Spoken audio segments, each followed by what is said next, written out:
दुहाई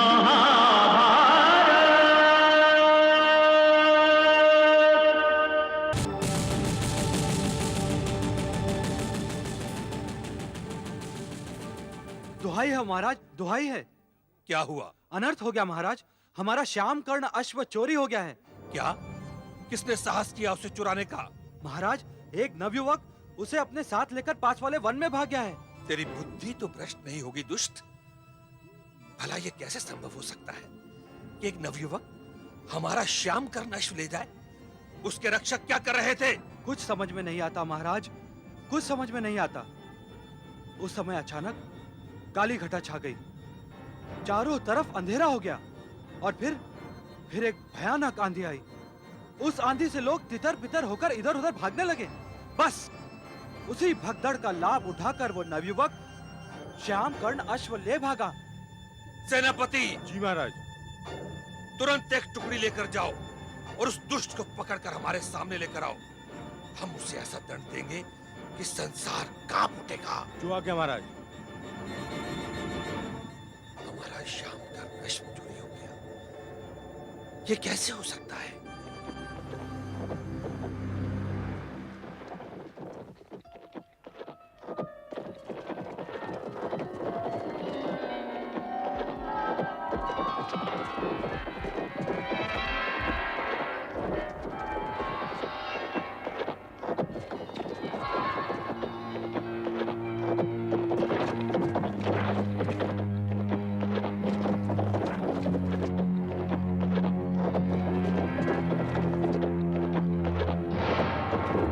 यहां से लो।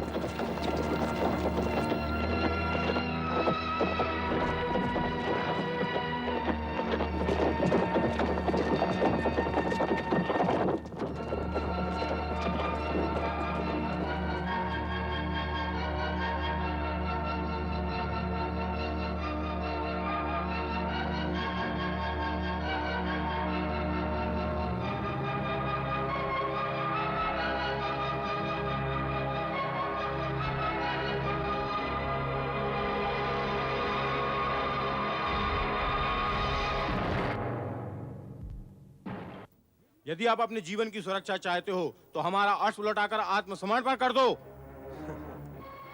इस अश्व पर तुम्हारा अधिकार कैसा? ये तो सरोवर के पास अकेला घूम रहा था, हमें भाग गया, हमने पकड़ लिया। और रहा आत्मसमर्पण का प्रश्न, वो हमारी परंपरा नहीं।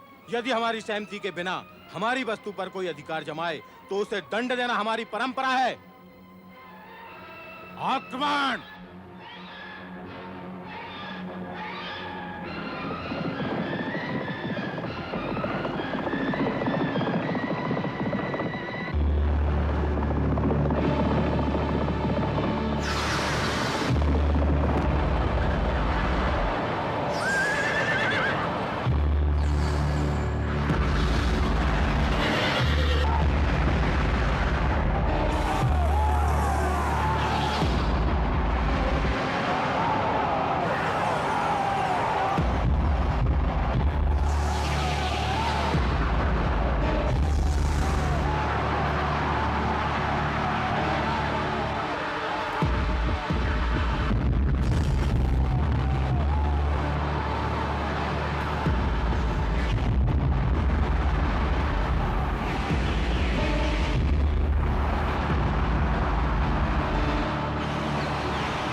मित्र, तुमने तो सारी सेना को धाराशाही कर दिया। सेनापति तो जीवित है, युद्ध करने आया है, तुम भी युद्ध करो।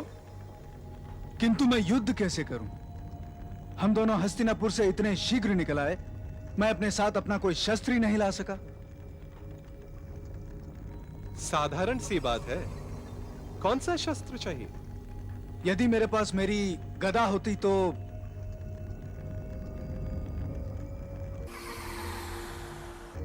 ये लो मित्र।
सेनापति मारे गए, अनर्थ हो गया।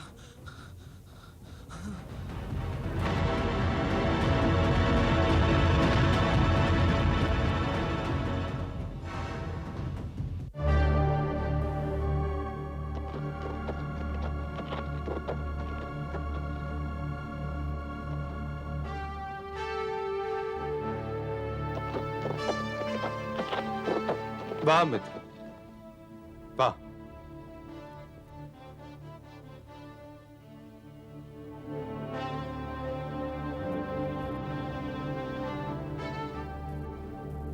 अब हमें और देरी नहीं करनी चाहिए।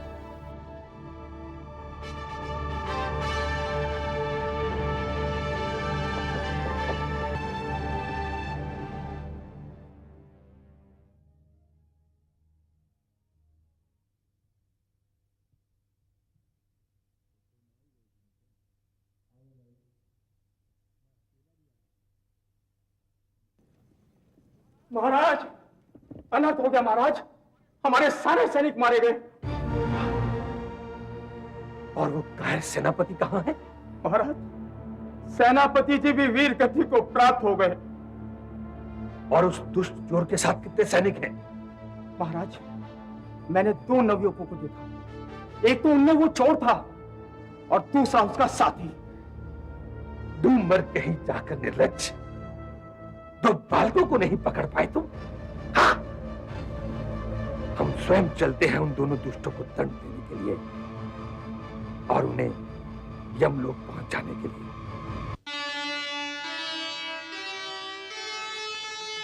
मेघवर्ण वृष केतु फिर निश्चय कर चुपचाप, यज्ञ अश्वलाने चले दोनों मिलकर आप।